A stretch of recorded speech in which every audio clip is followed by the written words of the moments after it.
살면서 좋은 믿음의 삶, 견실한 믿음의 삶을 살아야 되는데 현대인들이 가지고 있는 약점이 있다고 그럽니다. 그 현대인들의 약점이 뭐냐면 용기와 결단이 부족하다라는 거예요. 지식은 많은데 용기가 없습니다. 경제적으로 여유는 있는데 행복이 없죠. 새벽부터 열심히 뛰고 있는데 성취감도 없고 피곤함만 있습니다. 그 왜 그럴까요? 무엇 때문에 산다고 하는 뚜렷한 목적이 없이 살아가기 때문에 그렇습니다.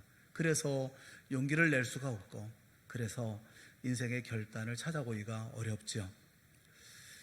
이것을 위해서라면 이대로 죽어도 좋다라고 할 만한 확실한 어떤 목적, 여러분들 그것을 가지고 계십니까? 여기 그와 같은 목적과는 상관없이 어떻게 해야 될지 알지 못하는 그 백성들의 무리가 있습니다. 이스라엘의 아합 왕이 정신을 차리지 못하고 이방 여자였던 그 이세벨을 왕으로 취함으로 그 바알 신을 섬기게 되죠. 많은 사람들을 타락시키고 또 많은 선지자들을 죽입니다. 엘리야까지 죽이려고 쫓아다니죠. 하나님은 진노하십니다. 3년 동안 가뭄이 들어서 온 백성들은 물을 얻기 위해서 다 죽을 지경이 되었어요.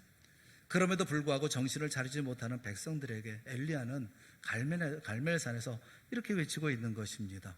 너희들이 어느 때까지 그 중간에서 회색지대에서 이리 갈까 저리 갈까 그러고 있느냐. 빨리 결정하라.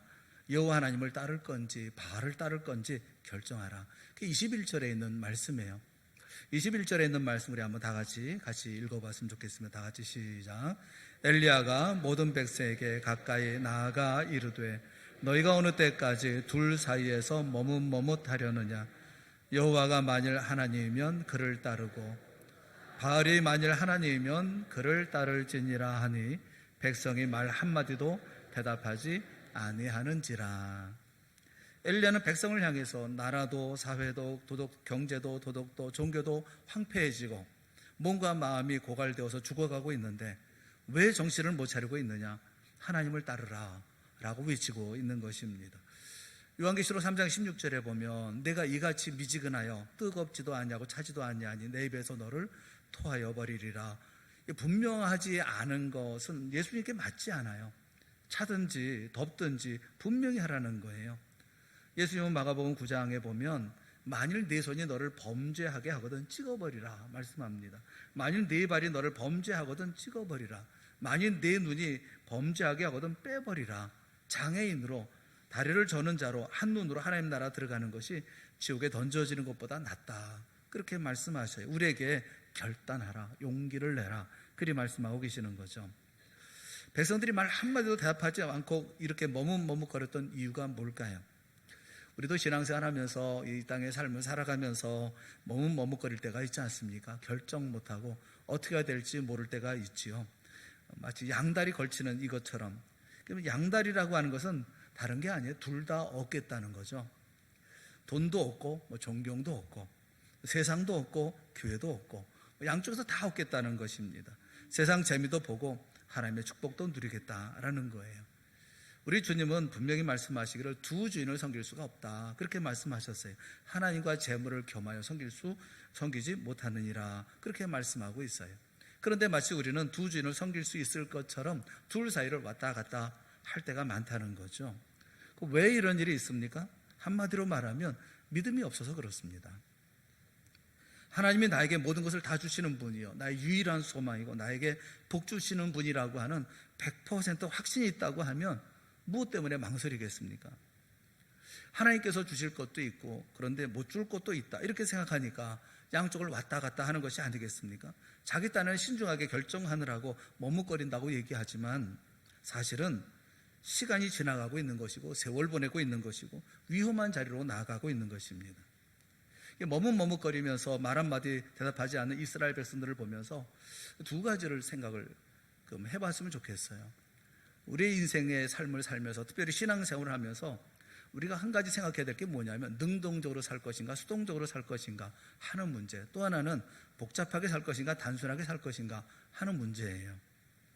첫 번째는 능동적으로 살 것이냐 수동적으로 살 것이냐, 액티브로 살 것이냐 아니면 패시브로 살 것이냐 하는 얘기입니다. 주님께 맡기고 살라는 거예요. 머뭇머뭇거리는 사람들을 보면 겉으로는 조용해 보입니다. 아무것도 안 하고 조용하게 보이는데, 근데 그 내면은, 그 마음은 그 사람처럼 부산한 사람이 없어요. 얼마나 마음이 바쁘겠습니까? 눈치를 봐야 되지 않아요? 어떤 선택이 내게 이익이 될런지 저울질 해봐야 되지 않습니까? 마음이 분주한 거죠. 편안하지 않은 거예요.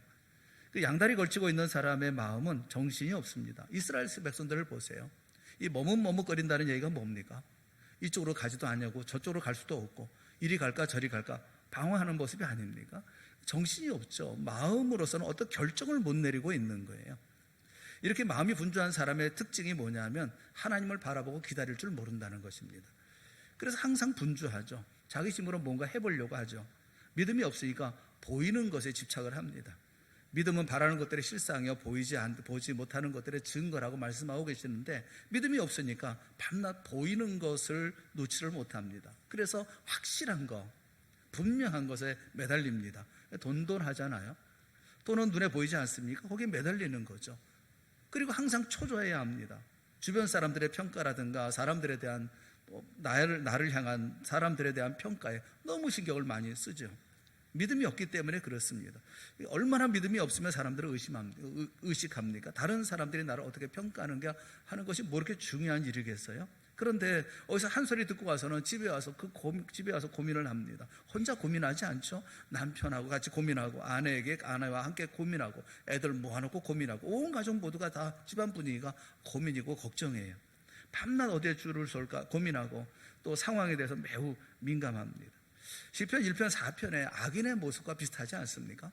시편 1편 4절에 보면 악인은 그렇지 아니하며 오직 바람에 나는 겨와 같도다, 그렇게 말씀해요. 의인은 어떻습니까? 의인은 시냇가에 심은 나무처럼 견고한 나무, 변함이 없는 나무, 시냇가에 심겨진 나무, 그가 의인이라고 하면 악인은 바람에 나는 겨, 말 한마디에 흔들리고 환경에 흔들리고, 좀 잘 되면 교만했다가 안 되면 낙담하고, 오락가락 칭찬 한마디 들으면 하늘 높은 줄 모르고 기고만장했다가 너 왜 그 모양 그 꼴이야 한마디 들으면 죽고 싶다고 하고 또 유서 쓰고. 왜 그럽니까? 믿음이 없기 때문에 그런 것 아니겠어요? 믿음이라고 하는 것은 묵직한 것인데 믿음이 없으니까 온통 가벼운 것이 아닙니까? 마음도 가볍고 삶도 가볍고 인생도 가벼워요. 성경에 보면 믿음은 수동 속으로 나옵니다. 액티브의 반대말이 패시브 아닙니까? 수동적이라고 하는 거, 수동적이라는 것이 나쁘다고 생각하지 않습니다. 믿음이라고 하는 것은 내 마음대로, 내 힘으로 안 된다. 그래서 수동적으로 되는 거예요. 은혜를 구한다는 게 뭡니까? 인간의 힘과 능력으로 되는 것이 아니라 하나님의 은혜로 된다는 것을 아는 거예요. 그것이 수동적인 것이 아니겠어요? 여러분, 내가 할 수 있는 게 뭐가 있습니까? 키를 한 자라 더 할 수 있나요? 생명을 늘릴 수 있나요? 건강이나 안전도 주님이 지켜주시고 보호해주지 않으면 내가 얼마나 지킬 수 있다고 생각하십니까? 내 운명에 내가 손댈 수 있는 것이 별로 없어요. 믿음은 수동적이 될 수밖에 없습니다. 이 수동적이라고 하는 것은 끝까지 주님의 말씀에 따라서 순종하는 거죠. 믿음이 없으니까 분주한 거예요. 이리 갔다 저리 갔다. 이 성숙함의 특징은 수동적이라는 것입니다. 성숙한 부모의 특징이 뭡니까? 느긋하게 기다리는 것이거든요. 믿음을 가지고 기다리는 거예요. 기다리다 보면 열매도 거두고 그러는 것입니다. 그런데 부모가 믿음이 없으니까 호들갑을 떱니다. 아이들을 못 살게 굴어요. 과외를 왜 시킵니까? 학원에 왜 보냅니까? 애 때문에 보내는 게 아니에요. 부모가 불안해서 보내는 거예요. 요즘에 보면 유치원에 보내야 되는데 그 유치원도 명문이 있다고, 명문 유치원이 있다고 그래요. 새벽부터 줄 서서 입학시키고 그런다고 합니다. 저는 이해가 잘 안 돼요. 유치원에 무슨 명문이 있어요? 아무 데나 가서 잘 놀다 오면 되는 거 아니겠어요? 그런데 우리는 거기에 보내지 않으면 마치 아이가 잘못될 것처럼 생각을 해요. 오히려 아이들을 좀 편안하게 지내고 자기 자생 능력을 가지고 일어서서 그때까지 기다리고 있는 그것이 부모가 가지고 있어야 하는 믿음이 아니겠어요? 그래야 거기 인물이 나오는 거 아닙니까? 언제까지 신발끈 매주고 초등학교 고등학교 때까지 다 옷 챙겨서 입혀주고 그렇게 해야 되겠습니까? 여러분, 야곱의 일생을 보세요. 전부 액티브였어요. 전반부는 하나님을 기다리는 마음이 없어요. 장자권도 자기가 다 알아서 얻어야 하고 축복도 다 자기가 얻어야 합니다. 자기 안전이라는 것도 도망치면서 자기 스스로 보호합니다. 심지어 부인조차도 노동해서 얻잖아요. 세상에 부인을 노동해서 얻는 사람이 누가 있습니까? 7년 동안 노동해서 부인을 얻습니다. 대개 그냥 뭐 보통 보면 그렇게 아내를 얻을 때는 그냥 그 아내가 와주는 거잖아요. 또 이렇게 같이 또 같은 마음이 되잖아요. 우리나라는 참 복된 나라예요. 우리 한국은 남자들의 천국이다 그런 생각이 들어요. 여자만 줘도 얼마나 감사하잖아요. 혼수까지 더 물어주니까 얼마나 감사해요.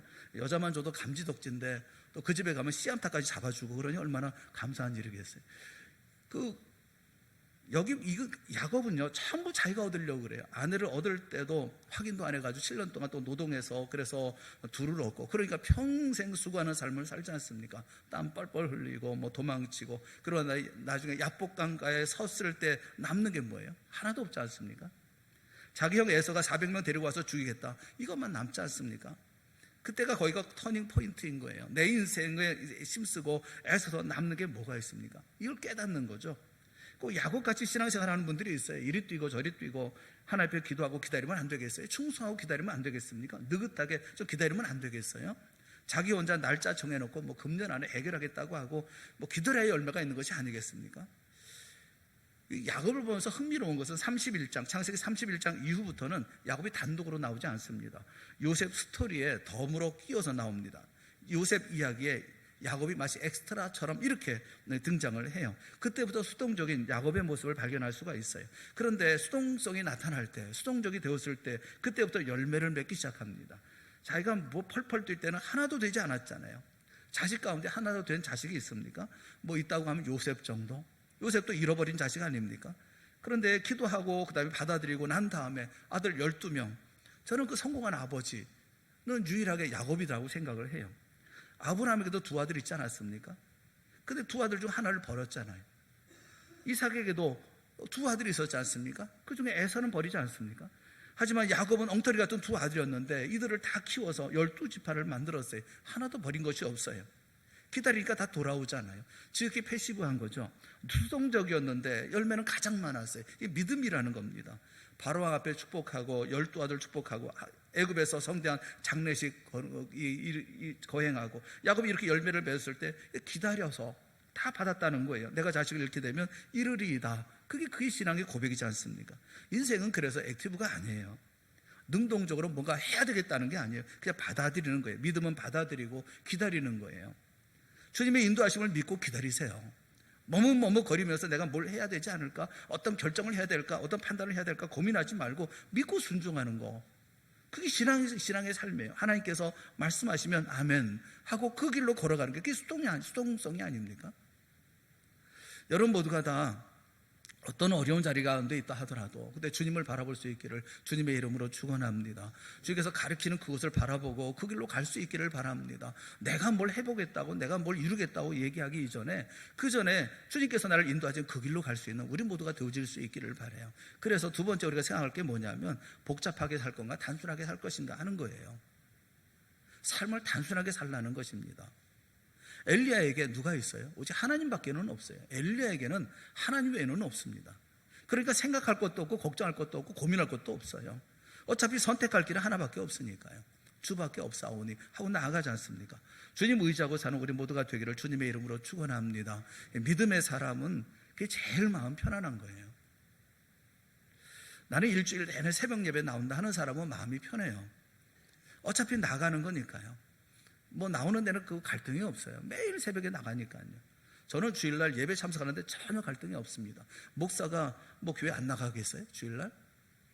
저는 주일에는 딴 약속도 없어요. 누구 약속도 안 잡고 약속도 잡히지도 않아요. 제 가족의 장례 외에는 무조건 교회에 갑니다. 교회 안 나오는 사람들도 편해요. 어차피 교회 안 나가는 거니까요. 제일 힘든 사람이 누구냐 하면은 아침에 결정하는 사람. 갈까 말까. 이게 결정하는 사람이 제일 힘든 거예요. 새벽 예배 제일 힘든 사람이 누구냐 하면 새벽에 일어났다 잤다는 사람. 나갈까 말까. 그러다가 잠들고. 아침에 일어나서 보면 잔 건지 안 잔 건지 머리가 띵하고. 제일 건강에 안 좋은 사람들은 이 갈등하는 사람들의, 갈등이 없는 사람이 가장 건강한 겁니다. 여러분, 머뭇먹거리는 인생이 참 힘든 인생인 거예요. 하나님의 뜻이 뭔지 우리가 압니까? 미래는 하나님의 영토인데 우리가 걱정한다고 미래가 바뀝니까? 하나님이 이끄시는 길로 가면 될 거 아니겠어요? 내 주여 뜻대로 행하시옵소서 하면 되는 거 아니겠어요? 미래에 대해서 여러분 걱정하지 않기를 바라요. 주님의 뜻에 정하지 않으면서 이끄시는 그날을 우리가 기뻐하며 감사하며 사랑하며 누리면서 살아가는 거, 그게 제일 중요한 거 아니겠어요? 이 방송국에 사연을 보낸 분이 계시는데, 그 방송국에 우연히 그 방송을 듣다가 그 어떤 사연을 접하게 됐어요. 자신을 딸딸이 아파라고 이게 소개를 했습니다. 두 딸을 얻었다는 거예요. 두 딸의 아버지라는 거죠. 근데 두 딸을 얻을 때 너무 힘들었다는 것입니다. 아내가 임신을 하면 아무것도 먹지를 못한대요. 10달 동안은 먹지를 못한답니다. 그래서 임신하는 동안에 너무 고생을 많이 한다는 거예요. 그러면서 뭐 먹은 것도 없는데 뭘 이렇게 토하기를 많이 토하는지 10달 동안 거의 아무것도 먹지 못하고 고생하면서 그렇게 얻은 것이 딸 둘이라는 겁니다. 그러니 얼마나 소중하겠어요, 그 딸들이. 생명 걸고 얻은 딸들 아니겠어요? 두 딸을 얻었는데 아내가 또 임신을 한 거예요. 그러니까 이 걱정이 태산인 것입니다. 그래도 하나님께서 주신 자식인데 이거 어떻게 할 수는 없잖아요. 그래서 최선을 다해서 아이를 이게 낳아야 되겠다 이렇게 생각을 했는데 16주 만에 자연유산이 됐어요. 자연유산이 됐는데 너무 속이 상하더라는 겁니다. 아이가 자연유산 됐으니까. 그런데 한편으로는 좀 감사한 마음도 없지 않더라는 거예요. 아내가 10달 동안 고생을 해야 되는데 16주 만에 자연유산이 되니까, 그러니까 그래도 한편 그래도 고생할 것 생각해보면 하나님의 은혜다 뭐 이런 생각도 들고 감사가 들더라는 거예요.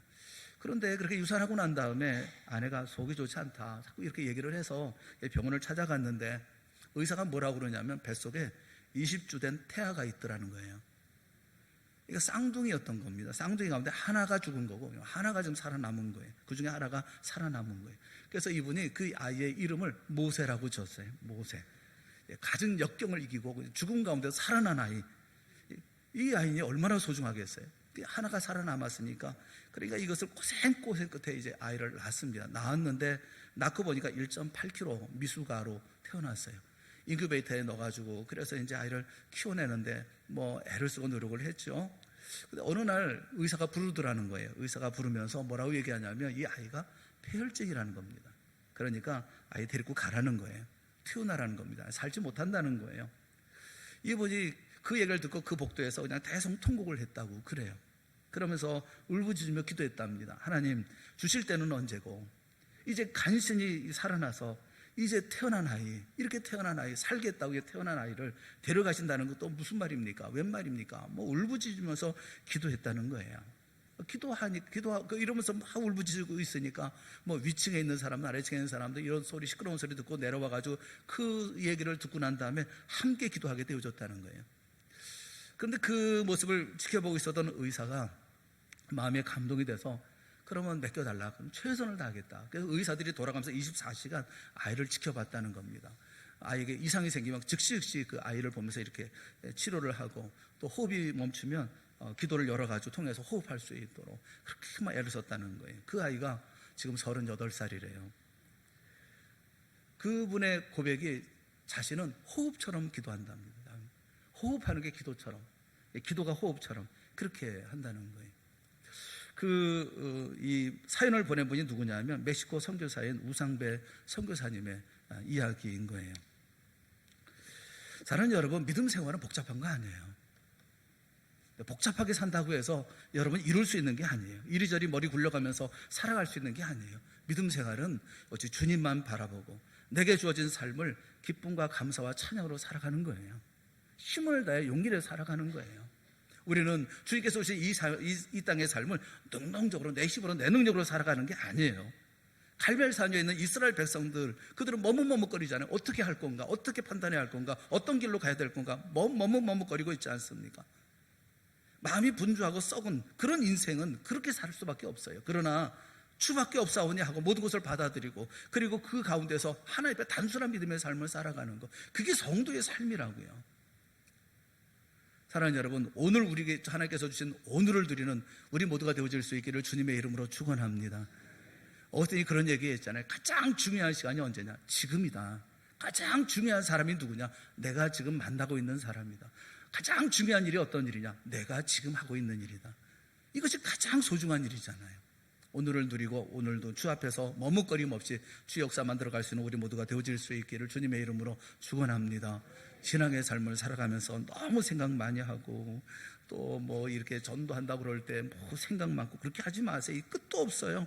계속해서 뭐 이렇게 할까 저렇게 할까 인제 할까 저때 할까 뭐 나중에 할까 지금은 시기가 아니야. 그런 게 어디 있어요. 하나님께서 하라면 하면 되지. 그때 이때가 그 시기인가 보다 생각하고 말씀 전하면 되는 것이고 해야 되는 거잖아요. 오늘의 삶을 살면서 사랑하며 사세요. 용서하며 사세요. 그리고 헌신하며 사시고 섬기며 사세요. 하나님의 영광 위해 사세요. 그게 우리가 살아가는 삶의 오직 유일한 방법인 거예요. 엘리야가 얘기하지 않습니까? 하나님이 하나님이면 하나님을 따를 것이고 바알이 하나님이면 바알을 따르라고. 우리 모두 하나님을 온전하게 따르는 믿음의 역사가 우리 가운데 있고 이 놀라운 역사를 하나님 앞에 이루어 나가는 귀한 믿음의 백성들이 되어질 수 있기를 주님의 이름으로 축원합니다. 같이 기도하겠습니다.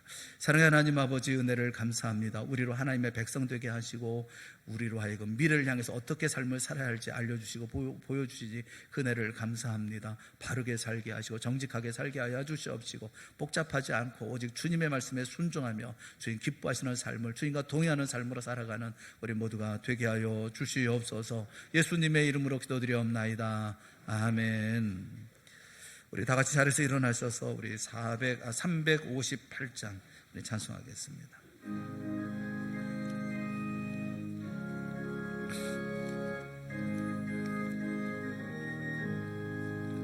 주의 진리 위해 십자가 근기 하늘 높이 들고서 주의 군사 되